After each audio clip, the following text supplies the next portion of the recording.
Thank you, lovely. Hello, everybody, and welcome to Music Industry Insights Worldwide, Volume 3. And today I have the amazing Stephen with us. Hi, Stephen, how are you? Hi, I'm good. I'm good. Oh, thank you so much for coming along today. It's such a pleasure to have you. Do you want to tell the viewers a little bit about yourself, where you're from, and what you do? Yeah, for sure. I'm originally from Sunderland in the UK, in the northeast of England. Um, Kind of humble beginnings, but have ended up doing okay. And yeah, I run a night called HE.SHE.THEY, which it's a record label, an event series, and a clothing brand. And we do parties in 45 cities in the world now. And it's all about inclusivity and kind of looking at intersectionality. So it's a party for all genders, all ages, all sexualities, and also we try and also push things like body positivity and inclusion for people with disability and different things like that. Yeah. Um, and also I am a music manager and have managed people like a lot of dance acts like Taylor Buss, Maya Jane Coles, but then people outside like Nadine Shah, who got nominated for the Mercury Prize, and Tricky, who's a big part of Massive Attack. So yeah, I'm old now. Been about. I wouldn't say you're old. You're still a spring chicken. Come on.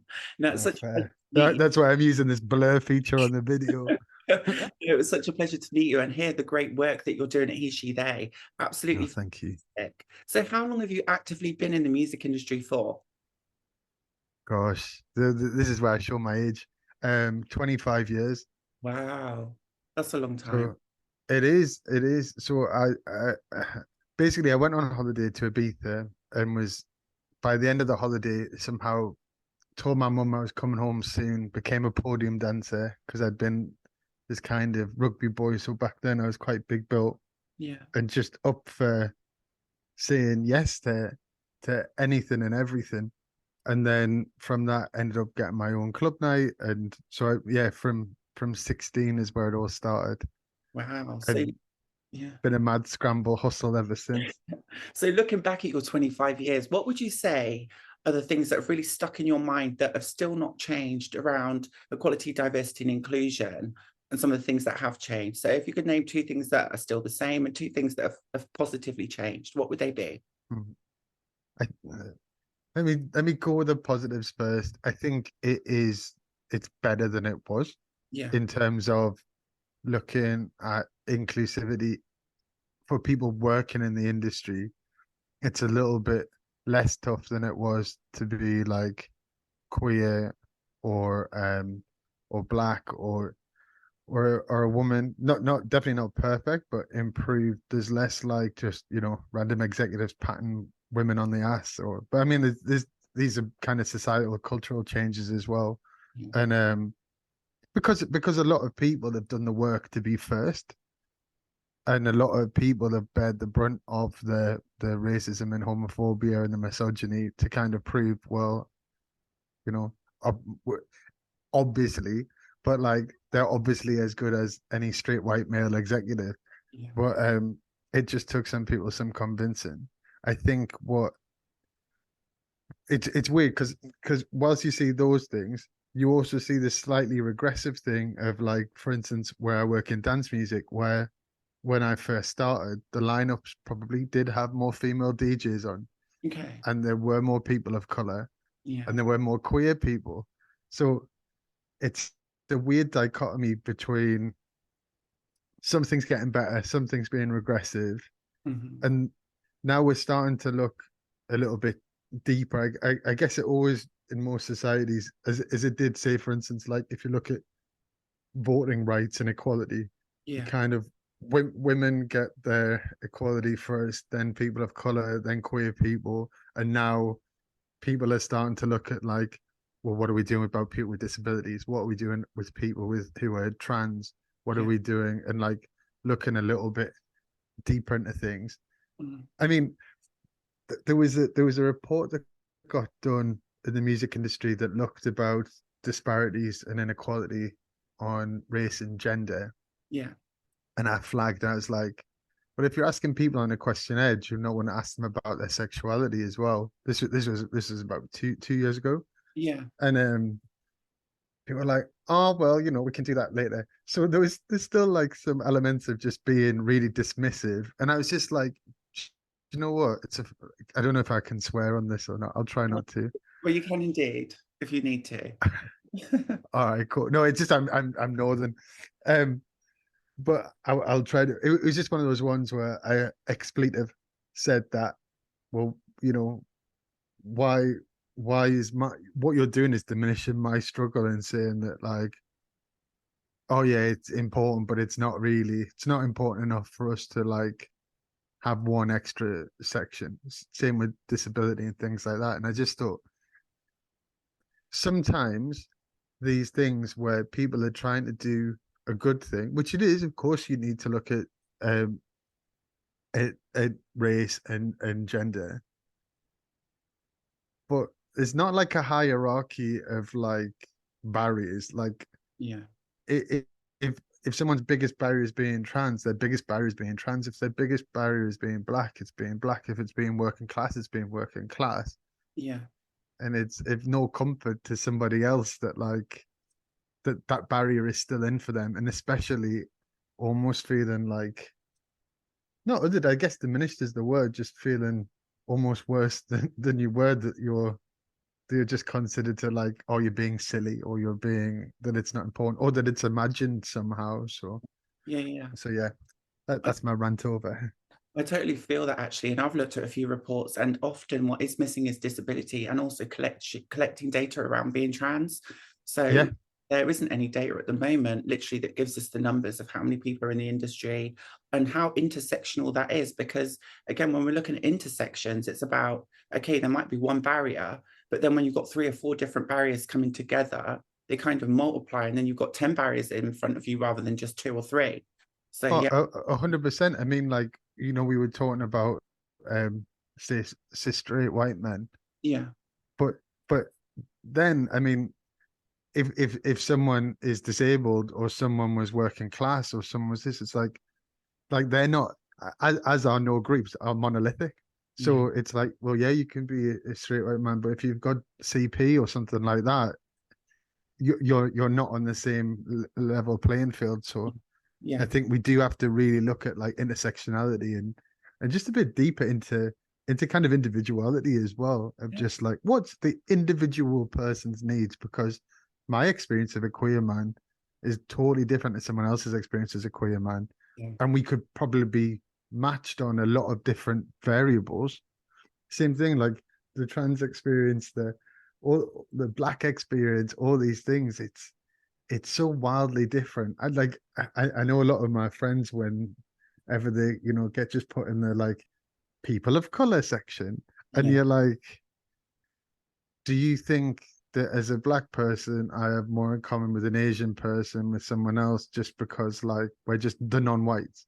Like, it's like, because how each one of those sections in life are viewed very different. I mean, like, if you want to look about people from like Chinese, Thai, Malaysian, Japanese origin, they're nowhere to be seen. I mean, like, even like stuff like soap operas. When did you see a Chinese family in a soap opera, or very many like characters, or in London, where's the Turkish family? Where's the So there's all these it's kind of a real erasure of certain people. And I think that when we look at race, we're good at like essentially people that we colonized.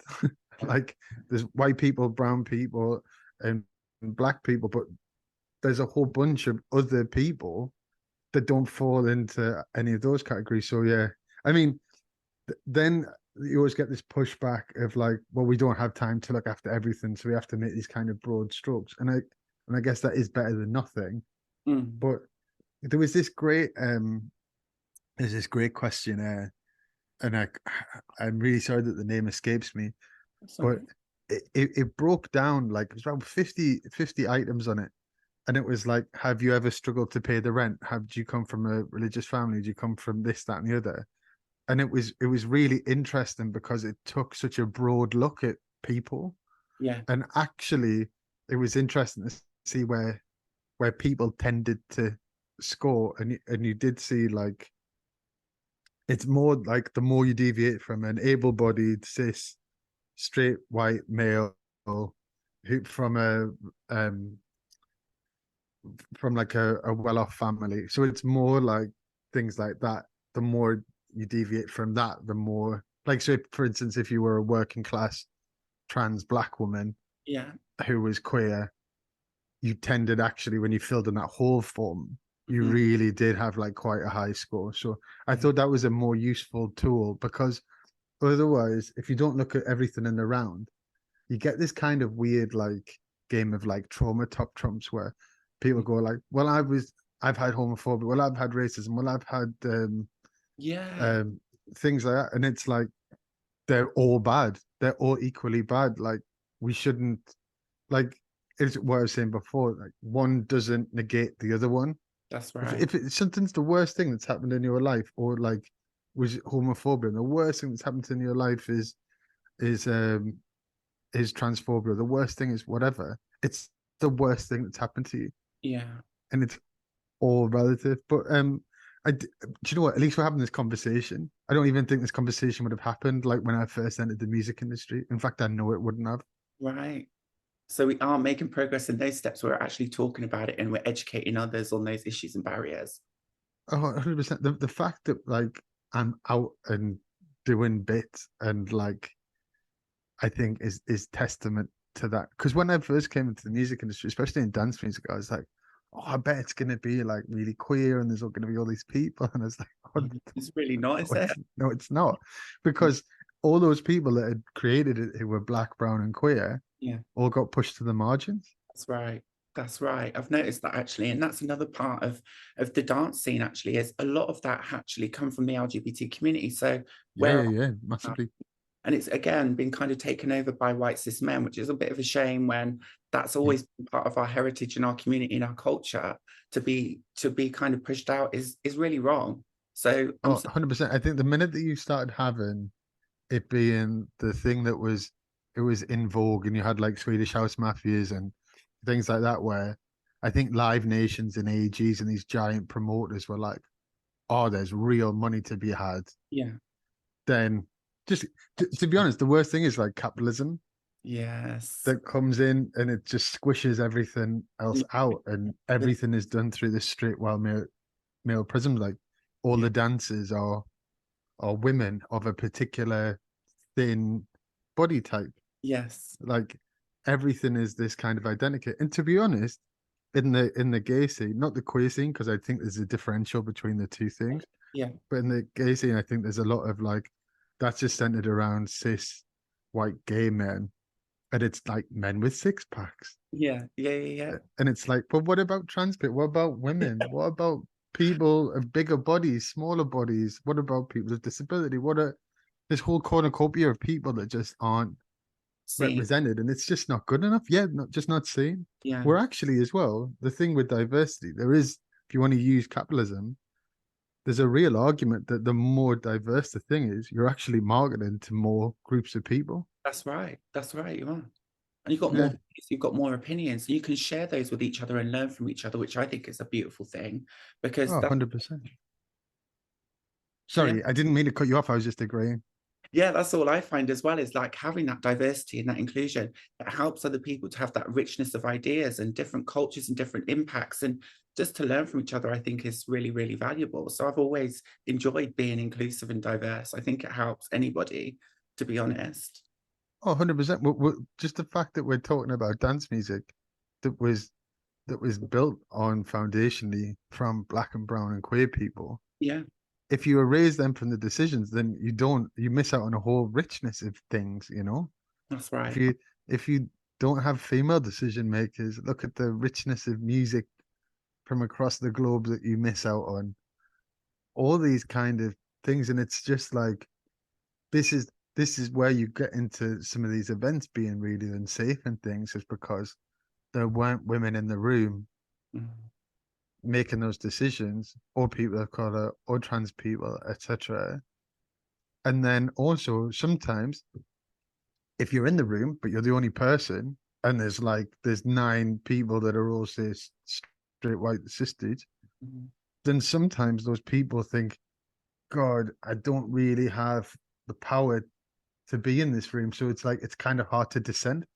Or if you do dissent, you're the troublemaker, or you're the disruptor, or you're not asked back, or like, Yes. so sometimes when people have had to break through these glass ceilings, it's been hard for them to kind of have real strength. Whereas if you have a couple of, or 2 or 3 people, say out of that 10, who will disagree, it gives you more power. So that's why diversity inclusion is also important. And you probably come to better outcomes as well. In fact, you definitely come to better outcomes. Yeah, I totally agree, actually. And I think that's really important that you say that, is you can't really have equality without equity. And I think this is 100%. bringing up, is actually people don't start on that same starting line. And we need to ensure that when we are having this diversity conversation, that it's equitable and that everyone's starting on that same line, because otherwise it is really unfair. And again, lots of people get forgotten about, or not seen, or not heard, which again is not really what we're trying to do. We're actually trying to hear the unheard and learn from them as well, and come together and share our views and make more impact. Because I think that way, like you said, we're going to make way more impact, and we're going to appeal to more people. So it's extremely important. I mean, I was talking about that report earlier where I said, why isn't it covering people from the community as well? Yeah. And because I was the only queer person in that room of about 25 people, it got to a point where nobody was like seconding what I was saying. Okay.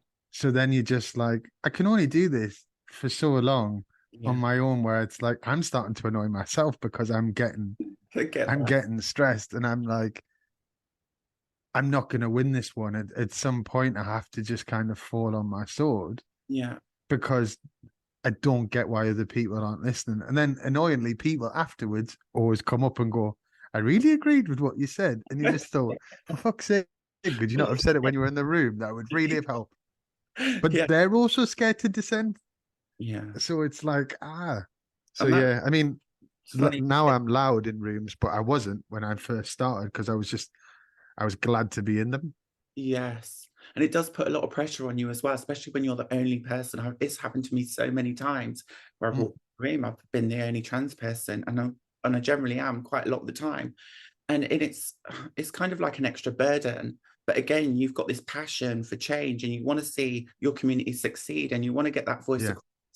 But again, it can be very uncomfortable. It can be very kind of daunting as well sometimes, when you are that one person and there's no one else that gets it or knows what you're trying to say. So I totally agree with you on that one. And just thank you for being such a pioneer in the areas that you work in, and to speak up and just be so genuine and kind and authentic. Because I heard your talk on Boudica where we sat together, and I was really blown away by some of the things you're coming out with, and how passionate you are, and what a great person you are. I really did enjoy your talk. Thank you, love. Yeah. And vice versa, because to be fair, just whilst we're mutually appreciating, I messaged you afterwards and I was like, thank you for making me so comfortable, because I've got ADHD and I do get carried away. Like I even said to the moderator, in the nicest possible way, please tell me to shut up if I'm on one, because I won't always realize kind of I'm doing it naturally. But there's so many different fires to fight, and it can just be, sometimes it comes down to my accent. For instance, if I'm in a room of a lot of people who are posh,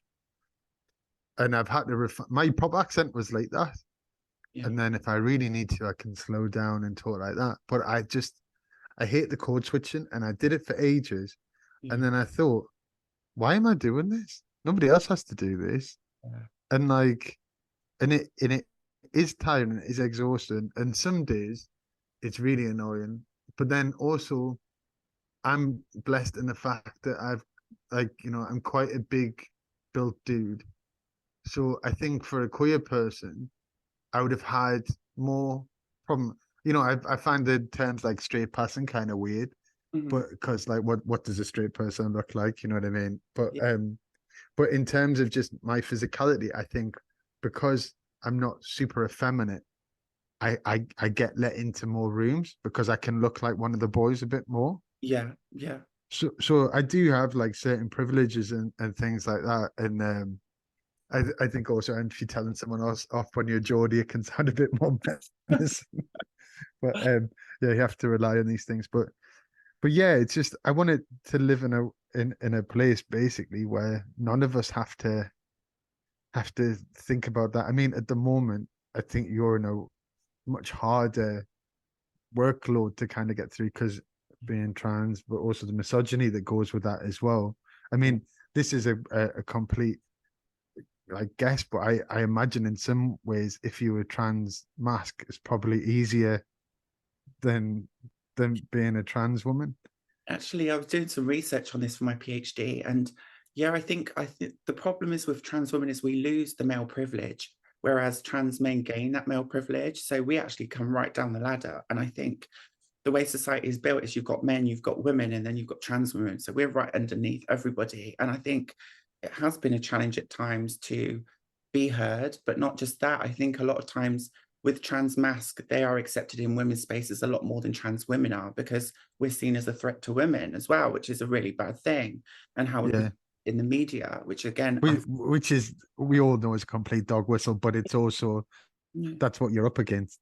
Yes. And I think with me, it's about changing those perceptions before I can change barriers. Before I can make any change, I have to change people's minds first. Because I think when they hear a trans person's coming along, firstly, I think they're thinking, so what is a trans person? How are they going to act? Or this is how I think they're going to act. 100%. They're going to cancel me and they're going to be really aggressive and they're going to, like, I don't know, decapitate all the cis women in the room. And it's such a nonsense though. Like, the thing is, like, honestly, I've seen it from doing HE.SHE.THEY because it's such a mixed cohort of people. Yeah. Maybe if someone hasn't met a trans person, like, especially when, you know, when we do it in like Sheffield or Newcastle or somewhere a bit more regional. Yes. You maybe have that slight curious moment for like the first minute where someone's sussing someone out. And then you'd be like, oh, you're fucking minty. Let's go buy you a pint or a drink or a cocktail or whatever. And it's just this kind of eureka moment of like, then we talked about this at that panel. You're no longer a kind of a baity headline in the Daily Mail or the Daily Express or, God forbid, GB News. But you're an actual person with real humanity who actually, yes, happens to be trans, but by and large are exactly the same as you.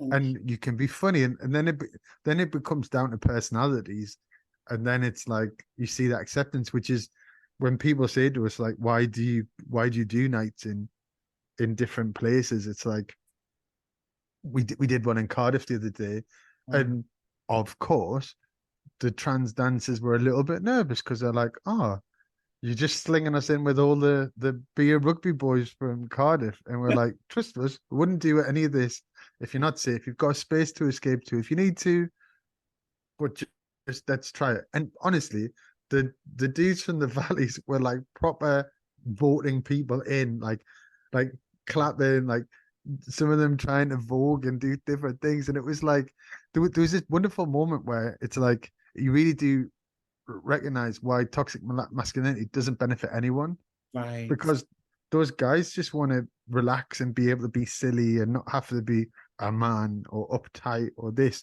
So someone gave them the green light to go and be relaxed.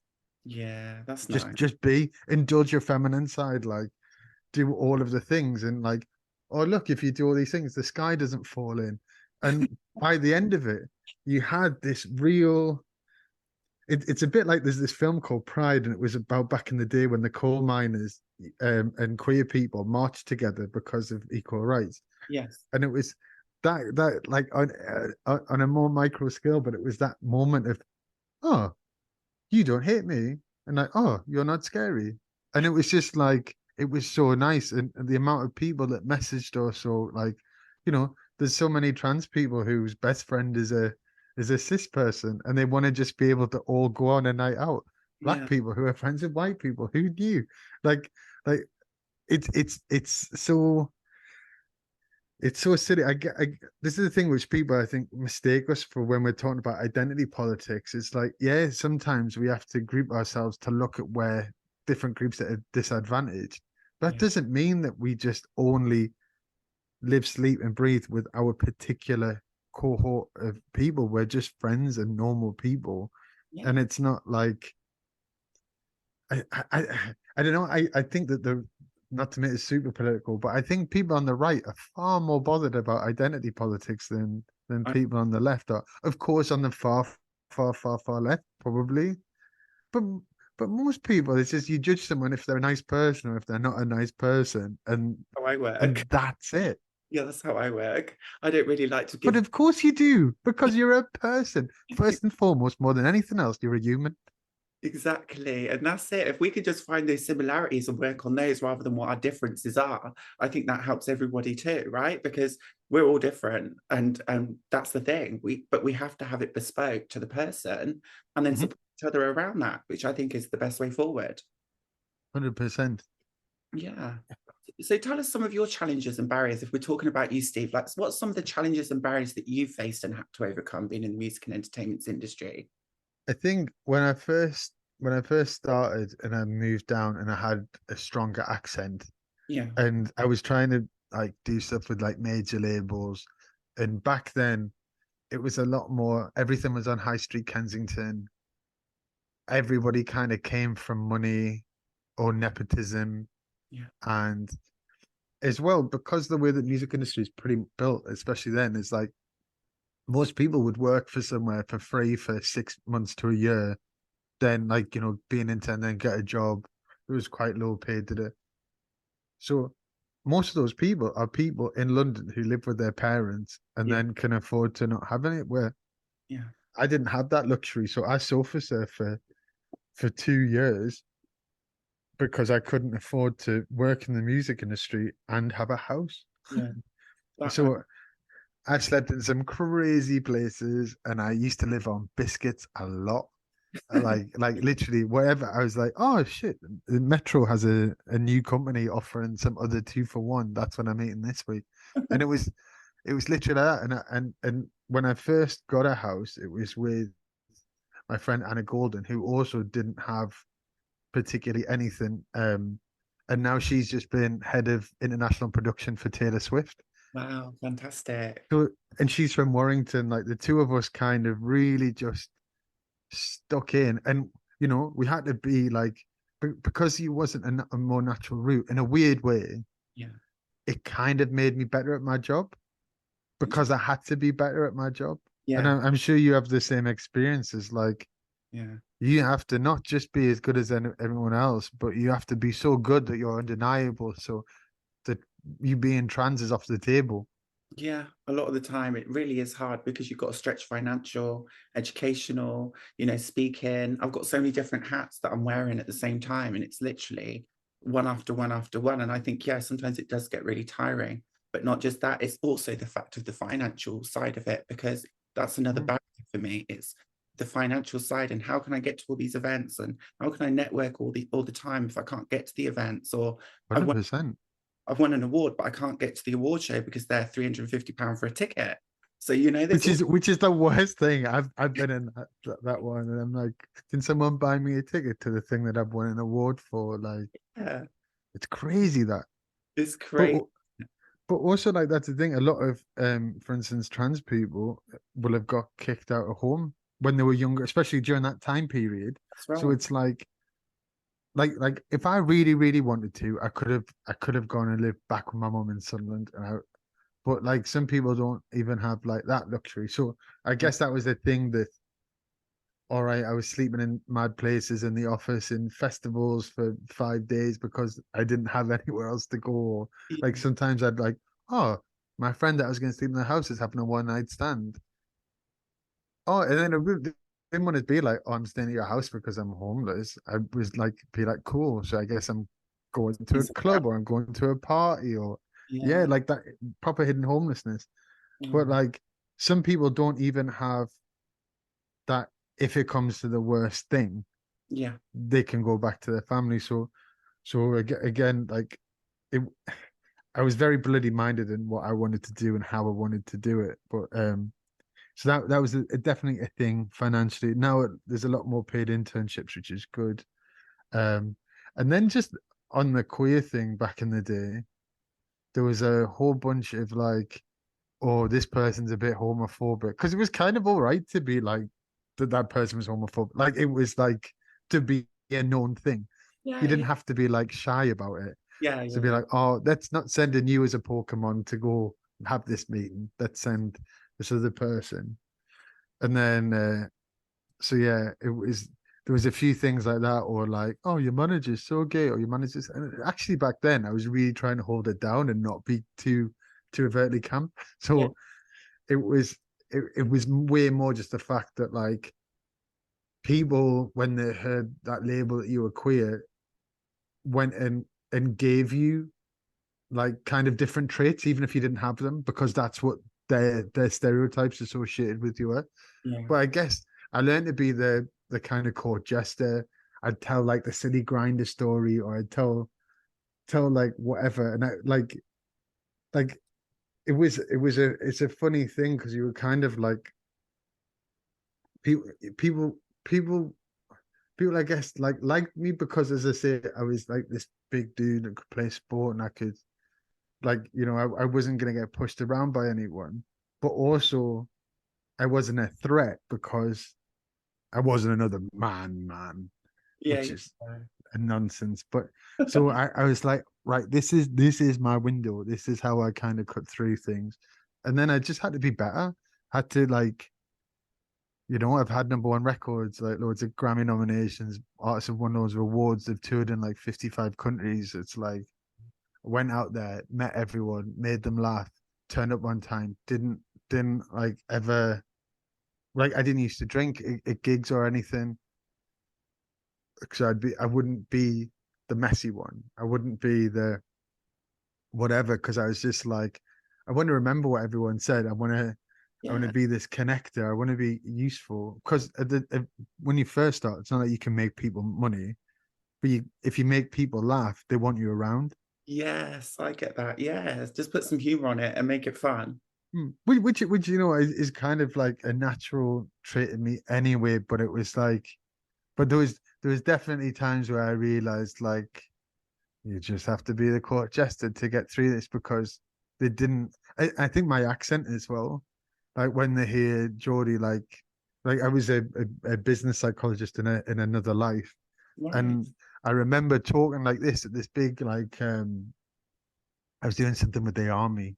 There's Yeah. this very posh training kind of squad of people that were all older than me. And I could have mapped the human genome or told you the cure for cancer, and people would have just pat me on the head and rubbed my belly. Like, and then I realized, oh, if I kind of talk a little bit more refined, because I when I was younger, I got an academic and a sports scholarship to go to posh school. So Yeah. I could I knew how to be the very working class person around loads of posh people. So I was like, oh, I need to do this. Yeah. And it's funny, the minute that you code switch in that way, I could have said absolute nonsense, but because I delivered it in a confident manner, and Yes. my lexicon changes appropriately, and la la la, like it's an act. It's Yeah. drag in a weird way, Yeah. but it's just like, okay, people take me serious. And I've kind of now I've done well, because I've made all the things that people wanted to hold me down my kind of USP. I probably lean into stuff more, like being queer, being working class, being whatever.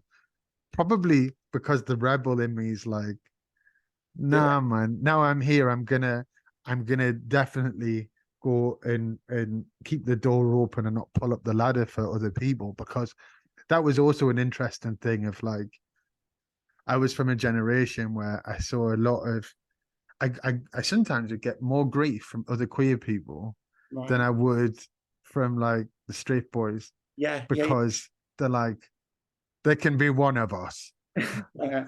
and it's gonna be me. And I'm like, I don't know, I was a bit more bisexual back then. So I was like, maybe I'm just like it's fine. He's not really a threat. He's a bit of everything, and I kind of glided through. But I saw that with women doing that with other women, and saw that Yeah. with people of color doing it with other people of color, and it was like, it's just I get it from a survival instinct. It's just a shame. And now I think Mm. that's another thing that's different, because there are more groups of different people. Yeah. Maybe not so much trans people than non-binary people. I don't know if you feel sometimes in a room that like you either get the trans person who's ultra supportive or the trans person who's like, I'm just gonna suss you out. Yeah, you get them both. Yeah, you do. Yeah, yeah, Yeah, exactly. Same thing. But that hopefully changes over time, bit by bit. it does. And thank you for sharing that with us. That's absolutely amazing. And if anyone wants to find out the work that you do, or they want to check out your work or your music or anything else, where can people find you, Steve? On I guess the main one I do now is HE.SHE.THEY. So just if you the website is HE.SHE.THEY.me, or it's just HE.SHE.THEY, or I think is it just HE.SHE.THEY on Instagram? Maybe if you type in HE.SHE.THEY, it'll come up because we've got a lot of followers now. But that is my favorite thing that I've ever done now in music, because it was the bit of the jigsaw that I was missing, was the social justice element of it. Yeah, yeah. Like I can argue someone great headline billing. I can go and make that great collab. I can do whatever. I can argue over cranberry juice like no one else's business on a rider. But am I making it more toxic, or am I making it better? Like, what am I doing here? Better. And they just the fact of having all those conversations in different countries, and like, you know, a lot of times we have DJs from other nights play for us, or in the second room we have like guest hosts in a regional place, or just being able to have like trans people as support artists, Yeah. and like not just that they're booking Honey Dijon or Octo Octa or Aristide that are like the three biggest trans ticket sellers. Yes. It's the other people that are important to put them through. Yeah. And also just like making sure that you don't, say as a trans person, just have to play in a club of 200 people that's safe to other trans people, Right. which is great and it has its place. Yeah. But I imagine most trans people, just like anyone else, wants to go headline Glastonbury one day, wants to, Wouldn't we? That segregation. yeah. Yeah. But this is it. If you, what I don't want it to just become is this ghetto of like, oh, trans people have got their solution, it's fine. And No. then they're kind of othered and dismissed, where I'm like, people are at different points of the journey. Some people are trans and happy, and their personality is really bubbly, and it doesn't matter if they were the only person in the room out of 1,000, they'd win 1,000 people over. Yeah. And some people might have been absolutely bullied And they or can't. whatever, Yeah. and and it's just like, or it might even be that, sometimes I want to go to the thing with 2,000 people, but today I don't have my confidence on, Yeah. and I want to be in the safer space, or Yes. I want to remember what it's like to look around, and I don't get 10 people going, so what do you think about like